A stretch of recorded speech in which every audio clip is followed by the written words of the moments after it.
Produsen tahu di Kabupaten Banyuasin mulai merasakan kenaikan harga kedelai, sehingga membuat kesulitan para produsen tahu di Kecamatan Betung. Sejak kenaikan harga kedelai dari Rp7.500 per kilo menjadi Rp10.000 per kilo, membuat beban produsen menjadi berat dalam hal produksi. Saat ini konsumen juga menolak jika harga tahu dinaikkan. Atas kenaikan ini, produsen tahu di Betung sangat berharap hadirnya pemerintah saat kondisi kedelai sedang langka dan mengalami kenaikan harga yang tinggi. Terlebih usaha tahu sempat terpukul akibat pandemi virus corona.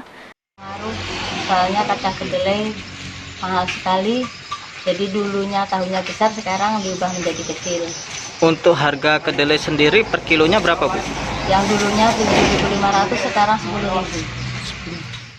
Sulaiman, PAL TV.